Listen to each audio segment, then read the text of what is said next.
Sometimes the biggest answers are hidden in the smallest details. Today, we're proving that by diving into the fine print. So let's start with a question you've probably had. How do creators make all these amazing videos using photos, clips, and all sorts of stuff they clearly don't own? I mean, think about those awesome history videos, just packed with old pictures and news footage. How in the world is that legal? Well, that's exactly what we're going to unpack. And look, this isn't just a puzzle for big Hollywood studios. No, this is a real-deal challenge for literally anyone who wants to share ideas online. Students, teachers, YouTubers, you name it. How do you build on what's already out there without, getting into some serious trouble? Okay, so the answer, it's usually hiding right there in front of us. And it's in a spot we've all been trained to just scroll right past, the video description. Yeah, that block of text you fly by on your way to the comments section. Well, today, we're stopping there. That's our treasure map.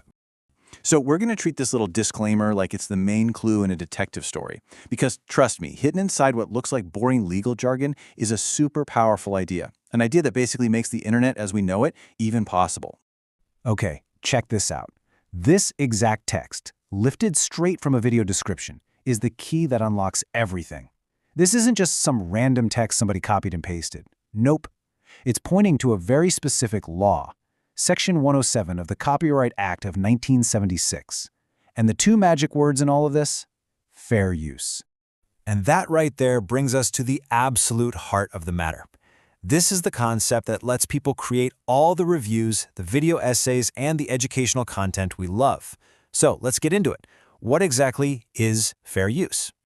Now, the big thing to get here is that fair use is not some sneaky loophole. It's actually a core part of copyright law itself, built right in. The whole point is to make sure that while we're protecting one person's creation, we don't accidentally stop everyone else from creating new things or even just talking about it. It's not a simple checklist either. It's really a balancing act. And if you look back at that disclaimer, it actually spells out the kinds of things that usually count. Think about it. Criticism, that's your favorite movie review channel. Commentary, that's a deep dive video essay on a TV show. And then you have the big ones. Teaching, scholarship, and research. I mean, this is literally how we learn and share knowledge. Yeah, the best way to picture this is like a set of scales. On one side, you've got copyright, which is super important for protecting the original creator's hard work.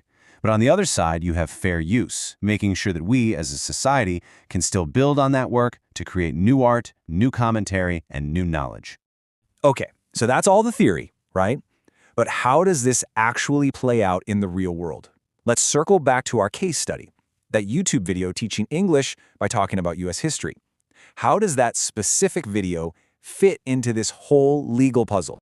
Well, that video is a perfect example of fair use in action. I mean, it's taking all these different historical facts and events and weaving them into something totally new, a tool for learning English. It is a textbook case of what fair use is all about, especially when it comes to education. Let's just break it down real quick. First, the purpose. It's clearly educational, right? To help people learn. Second, and this is a big one, it's transformational. This is key. The creator isn't just re-uploading a history documentary. No way. They're using bits and pieces to make something entirely new, with a new purpose.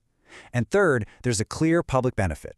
It's giving people all over the world a free way to learn. Okay, so you might be thinking, this is cool, but why should I care? I'm not a content creator. Well, it matters to all of us, because this is about a fundamental balance, that constant tug of war between protecting creators and benefiting the public. And this line from the disclaimer really nails it. The intent, the why behind what you're doing is what can tip those scales. If your goal is educational or nonprofit, the argument that it's fair gets way stronger. The whole system is designed to recognize that sharing knowledge is just vital. Let me put it this way. Without fair use, the internet you and I use every single day just wouldn't exist. Seriously, it is the legal engine under the hood powering all of it. The reviews, the video essays, the memes, the educational channels. It's what gives us the power to participate in our culture, not just sit back and consume it.